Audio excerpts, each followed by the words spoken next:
Shalom, terima kasih sudah meluangkan waktu sejenak di tengah kesibukan Anda untuk duduk mendengarkan serta merenungkan kebenaran firman Tuhan. Kami berdoa agar waktu ini menjadi waktu yang menyegarkan bagi jiwa. Topik renungan kita sepanjang minggu ini adalah anak manusia harus menanggung banyak penderitaan. Bagian firman Tuhan yang menjadi fokus perenungan kita adalah Markus pasal 9 ayat 12, terjemahan baru 2 yang berbunyi demikian. Jawab Yesus, memang Elia akan datang dahulu dan memulihkan segala sesuatu. Hanya bagaimanakah dengan yang ada tertulis mengenai anak manusia, bahwa ia akan banyak menderita dan akan dihinakan? Jemaat yang terkasih di dalam Tuhan, di zaman yang serba digital ini, salah satu ketakutan terbesar yang sering kita alami adalah menerima penilaian buruk dari orang lain. Ketakutan ini bukan hanya berkaitan dengan ulasan terhadap suatu tempat atau layanan, tapi juga merambah ke dalam kehidupan pribadi dan pekerjaan kita.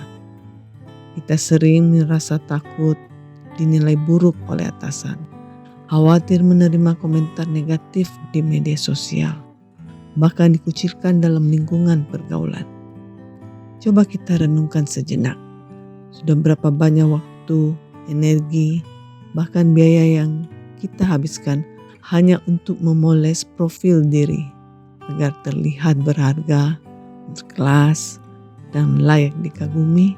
Jauh di dalam hati, seringkali kita takut dianggap tidak berarti, seolah-olah tidak memiliki nilai di dunia ini. Namun, mari kita perhatikan apa yang tertulis dalam Injil Markus pasal 9 ayat 12. Di tengah pembicaraan para murid tentang kemuliaan, Yesus justru mengarahkan perhatian mereka pada sebuah kenyataan yang kelam. Bagaimanakah dengan yang tertulis tentang anak manusia, bahwa ia akan menanggung banyak penderitaan dan akan dihina?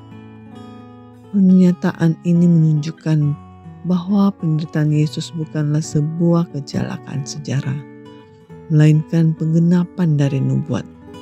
Ketika Yesus mengatakan seperti yang tertulis, yang merujuk pada nubuat dalam kitab Yesaya pasal 53 ayat 3, yang menyatakan bahwa ia akan dihina, dihindari orang, dan penuh dengan kesengsaraan. Semua itu adalah bagian dari rencana penebusan yang telah Allah siapkan jauh sebelumnya demi menyelamatkan kita. Ada satu aspek yang sangat menyakitkan dari penderitaan tersebut. Bukan hanya luka fisik, melainkan penghinaan.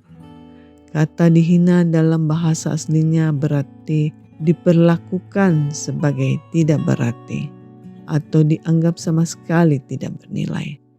Bayangkan, Sang Pencipta alam semesta rela membiarkan dirinya diperlakukan seolah-olah tidak berharga.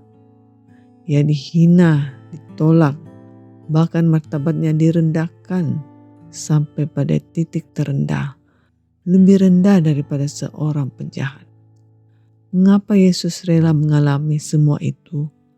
Ia bersedia menjadi tidak berarti di mata manusia, supaya kita yang hancur, berdosa, dan merasa tidak layak dapat dipulihkan nilainya di hadapan Allah. Ia mengambil kehinaan kita dan memberikan kemuliaannya kepada kita. Mari kita merenungkan sejenak. Bagaimana seharusnya respon kita ketika diperlakukan tidak adil? Kita tidak perlu membalas dengan kemarahan atau kebencian hanya untuk membuktikan bahwa kita berharga. Sebaliknya, kita dapat tetap tenang dan memilih untuk mengampuni, karena kita tahu bahwa nilai diri kita sudah aman di dalam Kristus. Namun, adakah kita menghidupi hal tersebut? Mari kita berdoa. Tuhan Yesus yang penuh kasih, terima kasih karena Engkau telah rela menderita dan dihina demi menebus kami. Di tengah dunia yang sering menilai dan merendahkan, ajar kami untuk tidak mencari nilai diri dari manusia, melainkan dari kasih-Mu yang sempurna. Ketika kami diperlakukan tidak adil, kuatkan hati kami untuk tetap tenang, mengampuni, dan setia berjalan di jalan-Mu. Ingatkan kami bahwa Engkau telah lebih dahulu menanggung penghinaan, supaya kami menerima kemuliaan sebagai anak-anak Allah. Teguhkan iman kami ya Tuhan, agar kami hidup dalam keyakinan bahwa kami berharga di hadapan-Mu, bukan karena penilaian dunia, tapi karena kasih dan pengorbanan-Mu di kayu salib. Di dalam nama Tuhan Yesus kami berdoa. Amin.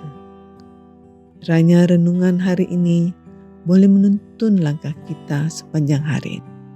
Selamat beraktivitas dan sampai jumpa lagi dalam renungan kita bersama esok hari. Tuhan Yesus memberkati.